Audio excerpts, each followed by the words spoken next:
नमस्कार। आज हम प्रश्नोत्तर करेंगे झारखंड बोर्ड क्लास 7 पाठ 17। पाठ का नाम है वरदान का फेर, जिसके लेखक हैं राधा कृष्ण। तो आइए अभ्यास से पाठ का प्रश्नोत्तर करते हैं। देखिएगा, पाठ से पहला प्रश्न है, महात्मा बुद्ध देव और महात्मा बुद्धदेव में क्या अंतर बताया गया है। तो पहले प्रश्न का उत्तर है, महात्मा बुद्ध देव असली ऐतिहासिक बुद्ध थे जिन्होंने ज्ञान प्राप्त किया था, जबकि महात्मा बुद्धदेव एक हास्यात्मक पात्र हैं जो संयोगवश महात्मा बन गए थे और वरदानों का दुरुपयोग करते थे। अब देखिए दूसरा प्रश्न है कि माता पिता की मृत्यु के बाद कुष्मांड सेन के दिन किस प्रकार बीतने लगे। तो दूसरे प्रश्न का उत्तर होगा कि माता पिता की मृत्यु के बाद कुष्मांड सेन दर दर भटकने लगे। वे किसी के द्वार पर पहुंच जाते तो लोग उन्हें महात्मा समझकर चरणों में लौटने लगते। वे किसी से बोलते नहीं थे और भोजन भी किसी के देने पर ही करते थे। देखिए अब तीसरा प्रश्न है कि बुद्धदेव को कब अनुभव हुआ कि वे महात्मा बन गए हैं। तो तीसरे प्रश्न का उत्तर होगा, जब बनिए ने उनसे कहा कि पूरी दुनिया उन्हें महात्मा मानती है, तब बुद्धदेव को यह एहसास हुआ कि वे सचमुच महात्मा बन गए हैं। अब देखिए आप लोगों के सामने है चौथा प्रश्न है, बुद्धदेव जी ने महात्मा बनने के बाद अपने भोजन में क्या परिवर्तन किया। तो चौथे प्रश्न का उत्तर होगा, महात्मा बनने के बाद बुद्धदेव ने केवल साबूदाना खाना शुरू कर दिया। वे दोनों समय एक एक कटोरा उबला हुआ साबूदाना पीते थे। अब आप लोगों के सामने है पांचवा प्रश्न है कि बुद्धदेव को कैसे पता चला कि वे तपस्वी हो गए। इसके बाद उनके मन में क्या ख्याल आया। तो पांचवें प्रश्न का उत्तर होगा कि जब लोगों ने उनकी साधना और भोजन की आदतों को देखकर उन्हें तपस्वी कहना शुरू किया, तब उन्हें एहसास हुआ कि वे तपस्वी भी बन गए हैं। इसके बाद उन्होंने सच में तपस्या करने का निश्चय किया और जंगल में चले गए। अब आप लोगों के सामने है छठा प्रश्न है कि 7 वर्षों की घोर तपस्या से प्रसन्न होकर ब्रह्मा जी आए, तब बुद्धदेव ने उनसे क्या क्या वरदान मांगा। तो छठे प्रश्न का उत्तर होगा कि जब 7 वर्षों की घोर तपस्या से प्रसन्न होकर ब्रह्मा जी आए, तब बुद्धदेव ने 3 वरदान मांगे। पहला वरदान है कि हजाम मुफ्त में उनकी हजामत बनाए। दूसरा वरदान था कि दर्जी उनकी झोली सिलते समय कपड़ा न चुराए।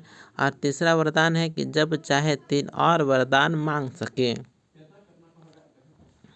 देखिए अब 7वां प्रश्न है कि परेशान ब्रह्मा जी ने बुद्धदेव से मुक्ति के लिए क्या किया।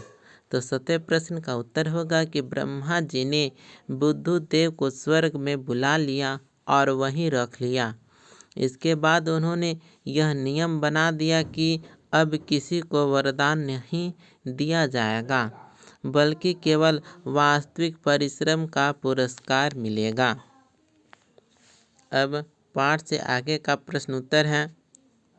देखिएगा, पहला प्रश्न है कि कुष्मांड सेन को लोग बुद्धदेव कहने लगे, लेकिन थे वे बड़े चालाक, कैसे। तो पहले प्रश्न का उत्तर होगा कि कुष्मांड सेन बिना मेहनत के ही महात्मा बन गए। उन्होंने लोगों की भावनाओं का लाभ उठाया और अपनी चतुराई से वरदान मांग कर जीवन भर मौज की। देखिए दूसरा प्रश्न है कि यदि आपको 3 वरदान मांगने हो तो क्या क्या मांगेंगे? तो हम मांगेंगे, पहला है कि सभी को स्वास्थ्य और सुख मिले। दूसरा वरदान मांगेंगे कि शिक्षा और ज्ञान की कोई सीमा न हो। और तीसरा वरदान मांगेंगे कि जब चाहूँ 3 और वरदान मांग सकूँ। देखिए, अब तीसरा प्रश्न है कि अब किसी को भी वरदान नहीं दिया जाता है, केवल वास्तविक परिश्रम का पुरस्कार दिया जाता है। देवलोक का यह नियम उचित है या अनुचित? अपने उत्तर के पक्ष में विचार दीजिए। तो तीसरे प्रश्न का उत्तर होगा कि यह नियम उचित है, क्योंकि यदि लोग केवल वरदानों पर निर्भर रहेंगे तो परिश्रम करना बंद कर देंगे। असली सफलता मेहनत और समर्पण से ही मिलती है। अब हम अनुमान एवं कल्पना से प्रश्नोत्तर करेंगे। प्रश्न है कि यदि कुसुमांड सेन के बचपन में ही उनके माता पिता की मृत्यु नहीं होती तो क्या होता? तो इस प्रश्न का उत्तर होगा कि यदि उनके माता पिता जीवित रहते तो वे एक सामान्य जीवन जीते और शायद महात्मा भी नहीं बनते। देखिए, अब दूसरा प्रश्न है कि पाठ में कहा गया है कि भगवान के नाम पर तपस्या करने वालों को उनकी मनचाही चीज़ वरदान से नहीं मिला करेगी, केवल वास्तविक परिश्रम का पुरस्कार दिया जाएगा। इसी पर आधारित कोई कहानी अपनी कल्पना से लिखिए। तो उत्तर में एक छोटा सा कहानी मैंने यहाँ पर लिखा है कि छोटी कहानी लिखी जा सकती है। जैसे एक व्यक्ति जो बिना मेहनत किए वरदान चाहता था, पर उसे सीख मिलती है कि मेहनत के बिना कुछ नहीं मिलता। अब हम भाषा संदर्भ से प्रश्नोत्तर करेंगे। देखिए, प्रश्न है कि पाठ में कुछ शब्द आए हैं, जैसे एक एक, सोच सोच, इन्हें पुनरुक्त शब्द कहते हैं। पाठ में आए ऐसे पुनरुक्त शब्दों को छांट कर लिखिए एवं उनसे वाक्य बनाइए। तो देखिए, पहला है एक एक। तो इसका वाक्य बनेगा कि गुरुजी ने हमें एक एक प्रश्न समझाया। दूसरा है सोच सोच, वह सोच सोच कर परेशान हो गया। अब देखिए, दूसरा प्रश्न है कि निम्नलिखित मुहावरों के अर्थ लिखकर वाक्य में प्रयोग कीजिए। तो पहला मुहावरा है आंखें खुलना। इसका अर्थ होता है सच्चाई का एहसास होना। इसका हम वाक्य में प्रयोग करेंगे। परीक्षा में फेल होने के बाद उसकी आंखें खुल गई। फिर दूसरा मुहावरा है लार टपकना। इसका अर्थ होता है किसी चीज़ को पाने की लालसा होना। अब हम लार टपकना का वाक्य में प्रयोग करेंगे। मिठाई देखकर बच्चों की लार टपकने लगी। देखिए, इसके बाद तीसरा मुहावरा है क्रोध को थूक देना, यानी गुस्से को शांत करना। इसका हम वाक्य में प्रयोग करेंगे कि पिता ने समझाया तो उसने अपना क्रोध थूक दिया। इसके बाद चौथा मुहावरा है चरणों में लौटना। इसका अर्थ होता है बहुत श्रद्धा से किसी के पैरों में गिर जाना। अब हम इसका वाक्य में प्रयोग करेंगे कि भक्त मंदिर में भगवान के चरणों में लौट गया। इसके बाद हम आगे तीसरे प्रश्न की ओर आते हैं। प्रश्न है कि निम्नलिखित शब्दों के पर्यायवाची लिखिए। तो इसमें पहला है क्रोध। क्रोध का पर्यायवाची शब्द होगा गुस्सा, रोष, कोप। उसके बाद है परिश्रम। परिश्रम शब्द का पर्यायवाची शब्द होगा मेहनत, श्रम, उद्यम। उसके बाद तीसरा शब्द है स्वर्ग। स्वर्ग का पर्यायवाची शब्द होगा देवलोक, वैकुंठ, सुरलोक। उसके बाद चौथा शब्द है जंगल। जंगल का पर्यायवाची शब्द होगा जंगल, वन, अरण्य, कानन। उसके बाद पांचवा शब्द है तारीफ। तारीफ शब्द का पर्यायवाची शब्द होगा तारीफ, प्रशंसा, प्रस्तुति, सराहना।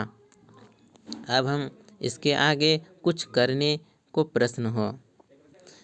प्रश्न है कि महात्मा बुद्ध के बचपन का नाम सिद्धार्थ था। इनकी कहानी पता कर अपनी कक्षा में सुनाइए।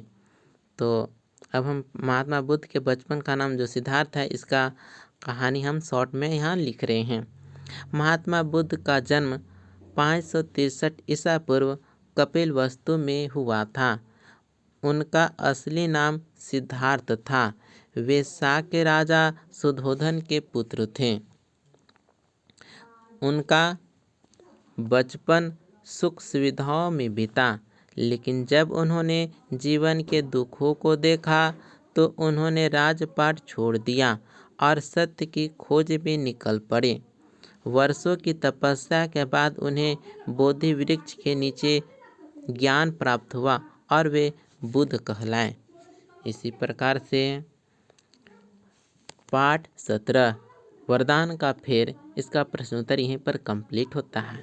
मिलते हैं अगले वीडियो में। धन्यवाद।